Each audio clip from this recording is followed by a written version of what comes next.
tentang hal-hal yang mewajibkan mandi. Pasal berikutnya pula. Faslun fi ma yujibul ghusla wa min syurutis salati at-taharatu minal hadatsil akbar wa huwa al-ghuslu. Di antara syarat-syarat salat, syarat sah maksudnya, ialah bersuci dari hadas besar, yaitu mandi. Ya maksudnya kalau kita dalam kondisi hadas besar, wajiblah kita mandi. Kalau sudah kita dalam kondisi suci daripada hadas besar, ya tidak perlu mandi lagi. Ya. Walladzi yujibuhu khamsatu asya' khurujul mani wal jima'u wal haidu wan nifasu wal wiladatu. Hal-hal yang mewajibkan mandi ada 5 macam. Wa fi riwayatin sittah, ya. Dalam riwayat yang lain itu ada 6. Tapi di pelajaran kita ini 5. Kemana yang 1 tuh, yang 6 tuh? Al-maut, yaitu kematian. Tapi kewajibannya bukan bagi yang mati, bagi yang orang hidup, yang wajib memandikan mayit walaupun tidak berniat. Nah, itu kasus mandi itu sama wuduknya ada semacam teka-teki. Apalah perkara yang wajib dikerjakan tapi niatnya tak wajib, dan apa pekerja yang sunnah dikerjakan tapi niatnya wajib. Itulah mandi wajib dan niatnya, dan wuduknya dan niatnya. Maksudnya mandi apa namanya tuh, mayit tuh, memandikan mayit tuh hukumnya wajib kan? Nah, yang wajib kan yang hidup dah, yang berkewajiban mandi. Tapi berniat memandikan hukumnya sunnah. Jadi kalau ada mayit asal kita simbur-simbur aja dengan air, tidak ada berniat nih, tapi airnya merata ke sekujur tubuh mayit, itu sudah sah, ya. Walaupun kita tidak ada berniat, tapi umumnya kita memasang niat lah. Sahaja aku berniat memandikan mayit nih, fardu karena Allah Ta'ala. Ini umpama tidak berniat, sah. Karena memandikannya itu wajib, tapi meniatnya itu hukumnya sunnah saja. Nah, terbalik dengan mewudukkannya. Kan kita nanti setelah mandikan kita mewudukkan tuh. Nah, mewudukkannya itu sunnah, tidak digawi pun tidak apa-apa. Habis dimandikan langsung sembahyangkan pun sah. Tapi kita biasanya pengen ngambil kesunahan, kita wudukkan. Tapi kalau kita berani mewudukkannya, maka berniat wuduknya wajib. Pekerjaan berwuduknya itu sunnah, tapi berniat di dalam mewudukkannya itu hukumnya wajib. Nangkap enggak? Insyaallah bihaulillah wa quwwati. Oke. Itu yang ke-6 yang saya jelaskan. Yang cuma di sini disebutkan 5 tadi, ya. Nah, apa 5 itu perkara yang mewajibkan mandi? Pertama yaitu keluar mani. Jelas, mau caranya mimpi kayak atau ngeloco terserah. Yang penting asal dia keluar wajib mandi. Nah, yang kedua jima, melakukan hubungan suami istri walaupun tidak keluar mani. Ya, secelup kata kawan tuh, ya, secelup anak bangun misalnya, tidak bisa lagi melanjutkan pertarungan, tetap wajib mandi.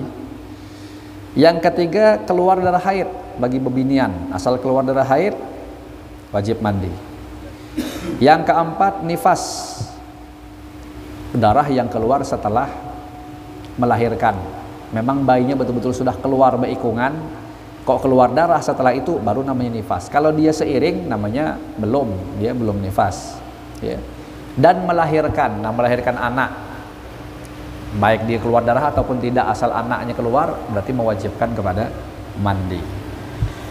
Wa furudul ghusli ithnani, niyatu raf'il hadatsil akbari wa nahwuha wa ta'mimu jami'il badani basyaran wa sya'ran wa in kathufa. Fardu mandi ada 2 macam, yaitu pertama niat menghilangkan hadas besar dan sebagainya, ya, dengan niat-niat yang lazim lah sudah kita pakai itu, ya. Misalnya niat mandi wajib, ya, kalau contoh niat yang umumnya nawaitul ghusla li raf'il hadatsil akbari, misalnya anjami'il badani fardhon lillahi ta'ala, sahaja aku berniat untuk melaksanakan mandi wajib, menghilangkan hadas besar yang ada sekujur tubuhku atau seluruh tubuhku, fardu karena Allah Ta'ala. Nah, terserah bagian anggota mana yang mau dia basuh pertama kali. Kalau kira-kira berani guyur kepala sambil berniat dalam hati, terserah. Kalau kira-kira kedinginan, masukkan tangan kita ke bak, atau tangan kita kah diguyur atau kaki kita sembari hati kita berketuk berniat melakukan mandi wajib tadi, maka sah mandi wajibnya. Nah, tinggal diratakan aja lagi ke seluruh tubuh dan membasuh seluruh badan, kulit dan rambutnya walaupun tebal, membasuh dengan air, ya, air yang suci dan mensucikan. Nah, dari sini pula sebelum saya masuk pasal ke-11 ada pertanyaan lagi?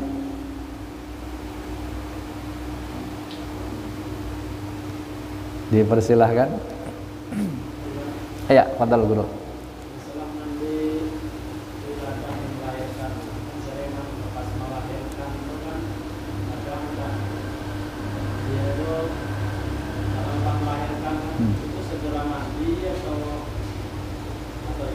Ya.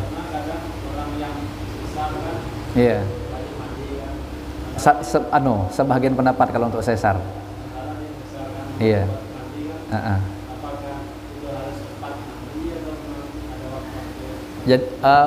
Jadi gini, secara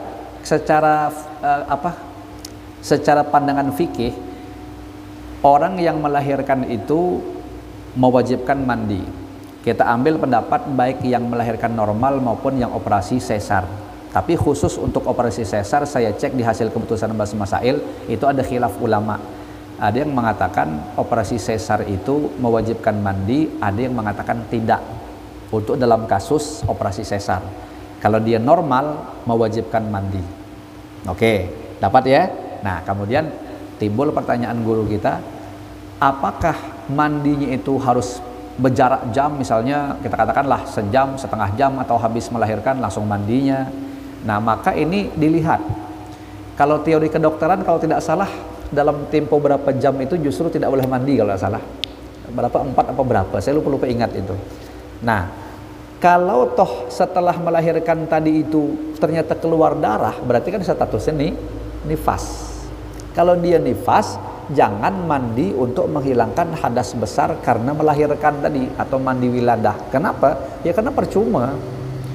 Soalnya barangnya ini masih mengeluarkan darah nifas, yang itu artinya status hadas besarnya akan tetap menempel. Jadi kalau umpama dia mau mandi, jangan diniatkan mandi wiladah. Ya soalnya percuma, karena tujuan niat mandi wiladah tadi untuk menghilangkan hadas besar, dan dia tidak akan mungkin hilang soalnya masih bersambung dengan nifas. Jadi kalau mau pun biar disampokkan nanti habis nifas berhenti sekalian. Jadi masang niat mau mandi habis melahirkan wiladah sekaligus mandi daripada nifas, nah itu pas. Itu sama kasusnya kita ingin berwudu tapi masih dalam kondisi kencing. Bagaimana mungkin? Hidupkan kerang, nawaitul wudu. Di sini basuh muka, di bawah ngalir juga. Ibarat itu sambil bakame. Itulah kasus yang terjadi pada kasus wiladah itu tadi. Andaikan setelah melahirkan secara normal atau sesar tadi, menurut sebagian pendapat ulama, dia ingin melakukan mandi wiladah dan setelah dia melahirkan memang tidak ada darah yang keluar, berarti tidak ada darah nifas. Berarti si perempuan itu hanya berkewajiban mandi wajib dari sisi dia melahirkan, bukan nifasnya.